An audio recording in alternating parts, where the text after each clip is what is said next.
இது எல்லாரும் குற்றாலத்துல வந்து இருந்து குணமாயி போவாங்க. ஆனா இங்க வந்து குறவளைய கிடைச்சா எந்த ஊரு போறது? என்ன ஒருத்தன் தனியா பேசிக்கிட்டு இருக்கா? ஒருவேளை அந்த பைத்தியத்துல ஒருத்தனா இருப்பானோ? இவன் இப்படி புலம்பிட்டு இருக்கா? ஒருவேளை அந்த பத்திர இவனும் ஒருத்தனா இருப்பானோ? இங்கிருந்து தப்பிச்சிட வேண்டியதான். ஒரு மாசம் வெளியூர் போயிட வேண்டியதா? வாங்க. எதுக்கு வரணும்? நல்லா இருக்கீங்களா? நல்லா இருக்க விட்டாதான் இருப்போம்ல. சரி இருந்துட்டு போங்க. அதுக்கே மரத்தை சுத்துறீங்க? இன்னும் பக்கத்துல நிப்பாங்க. சரி அங்கங்கே நிப்போம். சரி எங்க வந்தீங்க?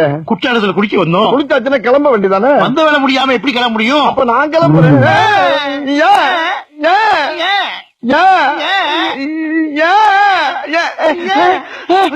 என்ன அங்கிட்டு வர்றான்? ஐயோ என்ன அவன்கிட்ட போய் உட்கார்றான்? அவன் பாவ யாரு பத்த புள்ளியோ கடி வாங்கி தாக போறாரு. என்ன சார் பிரச்சனை? உங்களுக்கு தெரியாதா? ஊருக்குள்ள 10 பைத்தியங்க சுத்திட்டு இருக்கலாம். அதுல பேசிட்டு இருக்கும்போது சங்கம் முடிச்சு கடிச்சிடலாம். அது ஒரு தப்பிச்சு இங்க வந்திருக்குது. அதுக்கிட்ட நேக்க தப்பிச்சுட்டு நான் இங்க வந்துட்டேன். தப்பிச்சிட்டீங்களா? தப்பிச்சிட்டேன். இனிமே தப்பிக்கவே முடியாது. தப்பிக்க முடியாதா? இன்னும் அதை எடுத்து போட்டு கடிச்சுக்கிட்டு இருக்கா? தவப்பா கண்ணி வந்தா பைத்தியமா? ஆஹா பக்கத்திலே இருந்திருக்காள் ஐயா. சொன்ன மாதிரியே கடிக்கிறானே சங்க. நல்ல வேலை நான் போகல அங்க. என்னடா ரத்தத்தோட வர்ற? உன்னையுமா? நல்ல வேலை நீங்க இந்த பக்கம் போகல. ஐயோ எல்லா பக்கமும் வளர்த்து வளர்த்து கடிக்க ஆரம்பிச்சா. இல்ல நான் என்ன பண்ணுவேன்?